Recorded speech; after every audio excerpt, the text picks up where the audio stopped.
Segmented wooden bowls look super cool, but they also look pretty complex. When I heard that the Buffalo Grove Woodcraft store was offering segmented kits, I had to go check it out for myself. So this is a segmented bowl, right? Yes, it is. Each individual piece of wood is glued together, and then you have a ring, and then you stack the rings. Yep. Right? So what size is this top ring? The top ring is 6 inches. And the bottom? 4.5. And how many layers do we have? There are 5 in this bowl. 5 on here, plus the base. Plus the base. All right. And you sell these kits with different types of wood, right? Yep. We stock 5 different species just to give people variety to choose from. Nice. And what do we have here? Walnut and maple? Yes, we do. Beautiful. So how do we make this? Well, first we want to set by laying out the tape. That's going to help keep all the segments in line and in order. Okay. And then from there, we're going to take and go from maple to walnut. You mind if I try? Yeah, go from there. Go back and forth. That's going to help give us a little bit more. Now, when you're doing this, is there anything specific I should keep in mind? Yeah, just try to keep them all level, even with each other. It's going to be easier when you're gluing it together, less to pound out to get them flat. Okay. And these are all cut how? We cut them on the CNC. That's going to keep them perfectly accurate. A lot of people don't like doing segmented work because they have to spend days setting up jigs. Days? Yes. Really? Yep. Yep, setting up the jigs, trying to sand them, and you always get to that last piece in your ring where it doesn't fit right, and you fiddle around with it for 15, 20 minutes trying to get them all go together good. But this way, they're all perfectly accurate. You're not going to have to do that work. We did it for you. That's pretty smart, dude. Thanks. And once these are in place, then we're going to go ahead and get the glue and a brush. and put some glue here? Yep.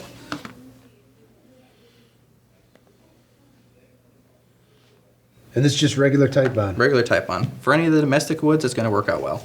If you go to some of the exotics, you're going to want to use epoxy, just because we're doing all end grain cuts. So the end grain is the hardest to glue together of the wood. And I'm going to be pretty liberal with this. Yep. Get it everywhere. That's why we got the rubber on the table. So how many of these segmented bowls have you done? I've done a couple dozen. I'm working on 2 now that each one is 1,200 segments. 1,200 segments? Yep, they're going to be reverse of each other, like a Wow. ebony ivory style. They're going to be 18 inches tall, 12 inches diameter. Wow. That'll be awesome, dude. And you can imagine cutting each one of those by hand versus the CNC would take weeks to set up and do them all. So you're really a proponent for CNC equipment in the shop. Yep. Do you think that it takes away at all from the craftsmanship? It can if you wanted it for more production work. It works Now, out well. Can I just lift You're this just up? gonna lift that up, And slowly put them together. bring them together? Yep, and make sure you don't get the tape between the last 2. Right. Look at that. Get that out. Okay. Then we're gonna lay it flat. Lay it flat. You got a ring Got there. a hose clamp to go around there. Yep, just keep that flat. This.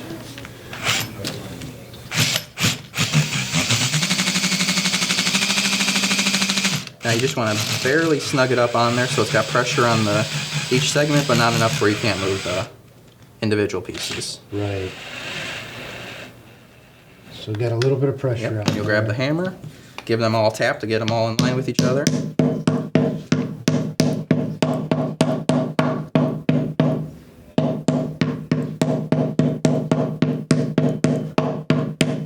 Yep, and then go ahead and take the drill and snug that ring up.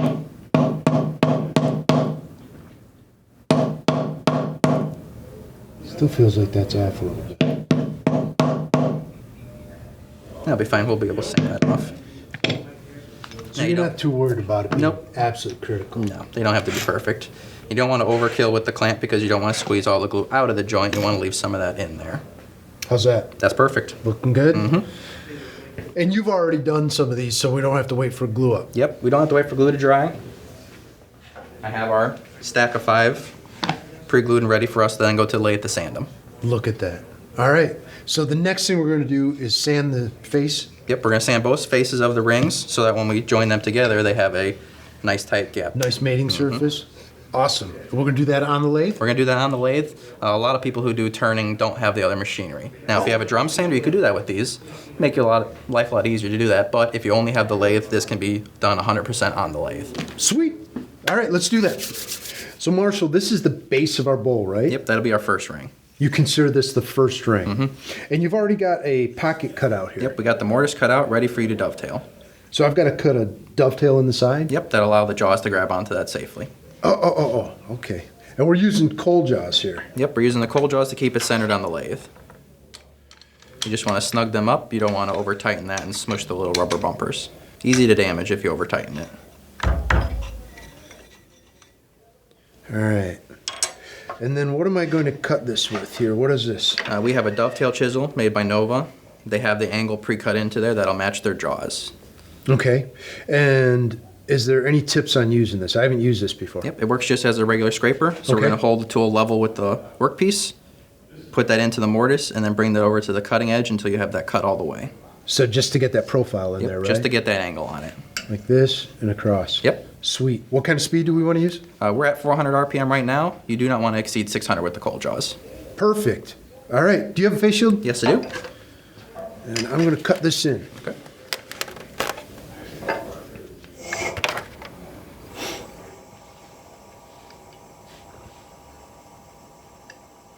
Is there a better place for me to stand when he's doing it?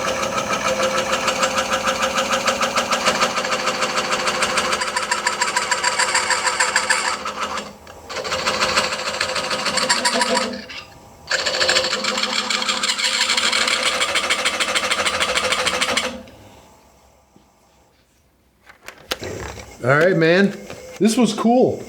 I like it. Good. It's really like a perfect fit, you know? So I'm going to pull this off? Yep, we're going to pull it off and go to the next step of gluing on the second ring. Glue it up.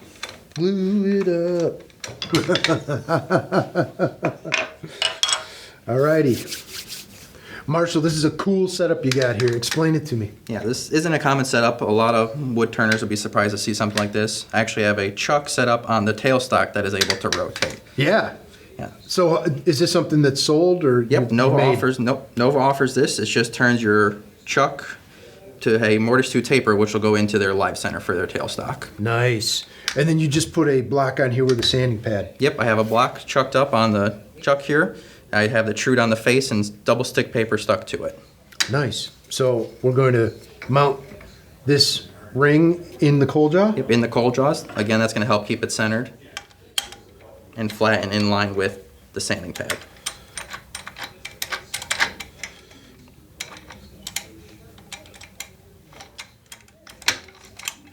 And are we going to use about the same speed? Nope, we're going to turn it down a little bit to about 200. You don't want to go too fast with sanding the segments because you could burn the sandpaper out pretty quickly. Oh, okay. We want to catch it on the flats. Yep, you want to get it all on the flats to keep it centered. I think so. I think we're good. Okay. And about 200? 200. Yep, so then we're going to advance the tailstock almost all the way. I'll make sure you have that locked in. That's going to help keep that square. Okay. And then when you turn the lathe on, since both of these spin, you want to keep a hand on the cold jaws here to help it so that it only spins a little bit. If this were to be fixed, it's going to burn a perfectly good line in that sandpaper. So having these both be able to turn a little bit will help keep everything cooler and allow it to sand better. Okay. I'm going to watch you do this since you've done it before. Okay. Yep. So we're going to go ahead and turn on the lathe. Mm-hmm. Let that get up to speed, and then just slowly advance that tailstock to where it touches. See how it's moving it by itself? So you just need to advance it a little bit until it gets a nice, flat, smooth area in there. And when you're done, Now, how do you know that's flat and smooth? bring that back, take a look at it, and just take a visual inspection of there. You can even feel all the way around there. Now they're all nice in line with each other. Nice. You ever use chalk or anything or marker? Yep, on you can there? use a pencil and draw on there all the way. Okay.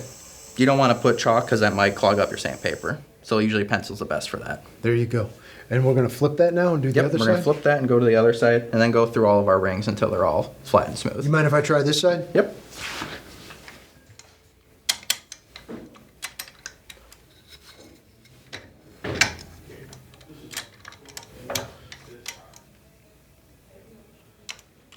Okay. Bring this up here. Lock that down. Get my hand out of there. And keep a good grip on the cold jaws because you'll feel it start to pull right away. Yeah, I could see.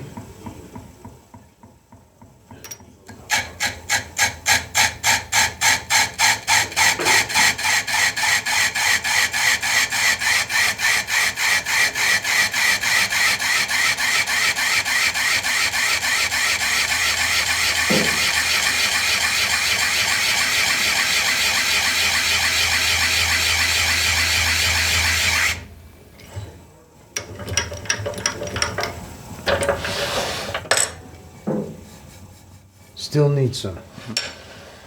You knew that. A little bit of back and forth usually happens with these. The more effort you put into getting them perfectly flat when you're gluing them up will save you time at this step.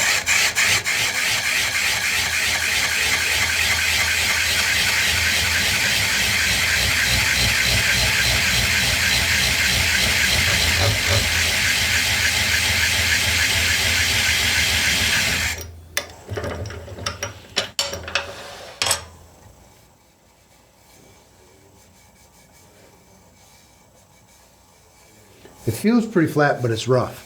Yep, that's okay. We want it to be a little bit rough so that the glue will bond. Ah, okay. If it's too smooth, the segments won't be glued together nicely. Nice.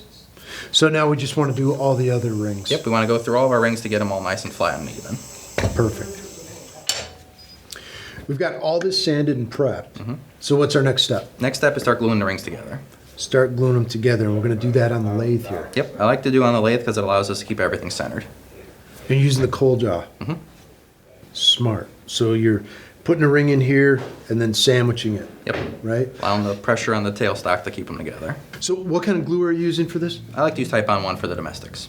Okay. And if I understand this correctly, we've got our base in here, Mm-hmm. right? Yep. And then you've got a ring in the cold jaw. Yep. So you're going to apply glue to everything. Yep, and then sandwich them together. Sandwich it together, and then you'd have to leave it, let it set up, Yep, you gotta let that set up maybe about half an hour for them to get a good bond to each other. and then do another one. Right. Okay. Can we use CA for this? Yep, we can do a little CA on the edge afterwards to accelerate that process of gluing them together. Okay, so once we Sandwich them together. sandwich it together, we'll use a little bit of CA on the edge, spray it with an activator, Yep, and then bring it in, and then that'll allow us to stack the whole thing up. right, without waiting half an hour between each ring. Right.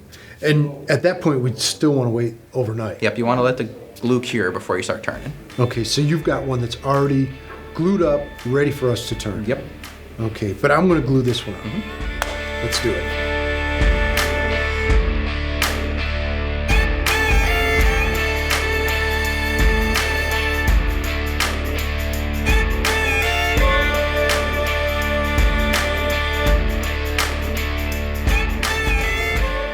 Now this is the blank that you already glued up for us. Yep, I got that one prepared for you guys before you came. Beautiful. And talk to me about the orientation here, because on these rings, you could sort of orient them any way you want. You could have them like in line or staggered like this one Yep, is. we could do it anyway, because I saw you did in line with the opposite wood species in there, where I did staggered, so it gives you a little bit of a angle pattern to it. Yeah. That's cool. That's really cool. I like that. All right, so what's next? Next is to chuck it up. We're going to chuck it up. Yep. And then do we get to turn it? You get to start turning. Nice. Now, I am a little concerned about this blowing up. Is that a valid concern with segmented work? It can be if you catch it right, but Yeah. what's nice about the segmented work is this is all long grain, because you don't have any end grain to catch out and tear. That's usually what the issue is with most turners is the end grain tears out and it gets fuzzy and it's hard to sand and finish. Okay. That's why I like segmented work, because there is no end grain to worry about. Oh, that's a good point. That's a good point. All right, cool. Any tips for me here? You get a choice of either the carbide insert tools or the traditional tools. For that. I haven't used carbide inserts, so maybe I'll give that Want a to try. learn that a try? Yeah, That's yeah. nice. Thanks for beginners to begin with. I've been using traditionals. Yeah, so with this setup, it's a little bit different. We're going to have the tool center in line with the points of the lathe, and that's where we want to set our tool rest. Okay. Unlike traditional where you're changing the height and where you want your spring angle to be. Right. So for this, we're just going to eyeball it. Actually, you're pretty good right there. Okay. Yeah, so we're going to lock that. Usually with the balls, start with the outside, so you can set that up where you want your banjo to be. Okay. And then what speed do you want to turn at? I usually start about 500 or 600, see how out around it is. Okay. That'll get you in going. And then where you're comfortable at. Okay.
All right, man, what do you think? That's to 600. Yep, I think that looks good.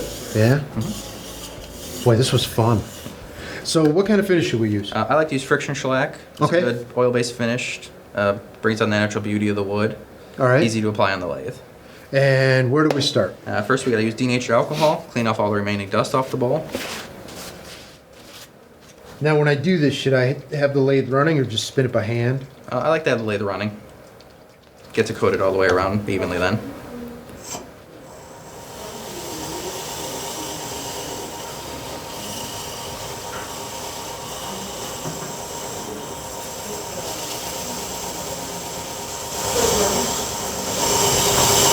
Turns like a brown color.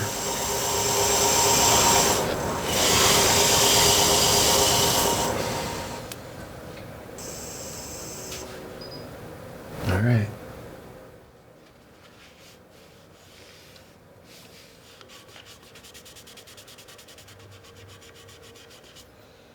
Okay, what's next? All right, next we'll be applying the shellac. Okay. Nice cotton rag, and then friction shellac. So just go ahead, load up the rag with it, apply it to the bowl with it off, and then turn the lathe on. And you want to generate a decent amount of heat with that because that's actually going to cure the waxes inside of it and give you a protective finish on the bowl. Okay. And keep it moving. Don't stop in one spot because you could burnish the finish. Now start the lathe.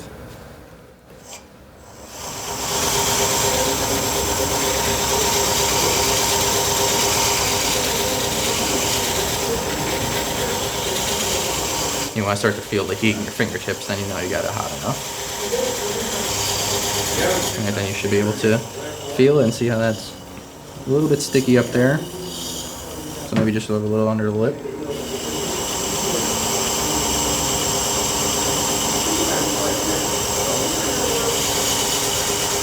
And then you can apply coat to the inside and then work your way through the second, third, possibly fourth, depending on what you like.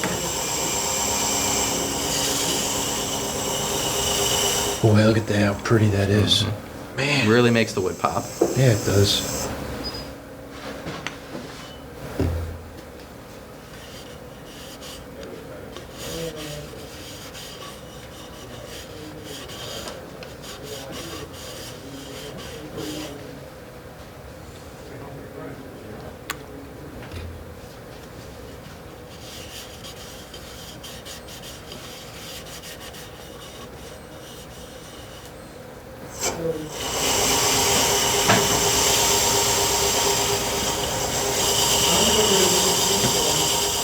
The higher the gloss, the more protection it has. Oh, yeah?